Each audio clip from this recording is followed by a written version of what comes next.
જો આરામનું neurological science સમજી લો. જીવનમાં આરામ થાય ક્યારે, અથવા જીવનમાં તો આરામ જ્યારે થાય ત્યારે મગજમાં આરામનું શું ફંક્શન બને છે એ સમજાય ને તો તમને આ વિરુદ્ધ આચરણ જે છે ને એ વિરુદ્ધ આહાર કેટલો વધારે ભયાનક છે ને તમને સમજાવું. અને આપણું આખું જીવન વિરુદ્ધ આચરણથી ભરેલું છે.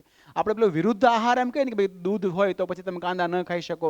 આયુર્વેદમાં આવા બધા વિરુદ્ધ આહારની બહુ વાત છે. એમ કે વિરુદ્ધ આહાર છે, ઇન્ડિવિજ્યુઅલ આહાર જે છે એ ફાયદાકારક હોવા છતાં અમુક આહાર એવા છે કે તમે સાથે લો તો નુકસાનકારક મિકેનિઝમ બની જાય. પણ આના કરતાં સ્વાસ્થ્યને અને આખા જીવનને, સ્વાસ્થ્યને તો ખરા જ પણ આખા જીવનને નુકસાનકારક એક વાત છે વિરુદ્ધ આચરણ. કઈ રીતે બરાબર સાંભળજો. જીવનમાં આરામ ક્યારે થાય, આરામની ન્યુરોલોજીકલ સાયન્સ શું છે. મગજમાં કરોડો અબજો ન્યુરોન્સ છે. આ ન્યુરોન્સ વચ્ચે જેટલી હાર્મની છે ને એ હાર્મની એટલે મગજ આરામ અનુભવે. હાર્મની હું તમને સમજાવું. તમે ક્યારેક મોટા ક્રિકેટના કેવા સ્ટેડિયમમાં એવું જોયું હશે કે વેવ્સ બને.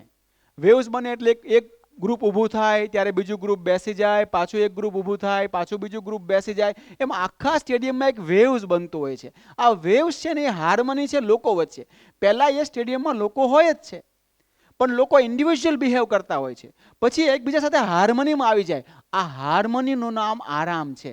મગજના ન્યુરોન્સ ઇન્ડિવિજ્યુઅલ જેટલા બિહેવ કરતા હોય એના બદલે કોઈ રિધમમાં આવી જાય. આ જેટલી રિધમ વધારે એટલો માનસિક આરામ વધારે.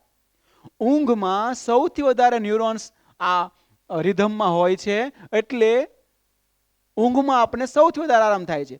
યોગની એવી અમુક અવસ્થાઓ એવી હોય છે કે માણસ ઊંઘ્યા વગર પણ ન્યુરોલોજીકલ આવા હાર્મની સર્જી શકે બ્રેઇનમાં, તો એને ઊંઘની જરૂર ન પડે, અથવા ખૂબ ઓછી ઊંઘે એ વધારે આરામ મેળવી શકે. હવે આ જે હાર્મની સર્જાય ક્યારે અને ડિસ્ટર્બ ક્યારે થાય, જેટલા વિરુદ્ધ આચરણ તમારા હોય ને એટલી ડિસ્ટર્બ થાય. માની લો કે તમને કોઈ વસ્તુમાં તમારે જોઈતી છે અને તમને ગમતી છે એવું તમારી અંદરની અવસ્થા છે, અને તમારે બહાર એવું બતાવવું છે કે મને તે વસ્તુમાં જરાય ઇન્ટરેસ્ટ નથી, આને વિરુદ્ધ આચરણ કહેવાય.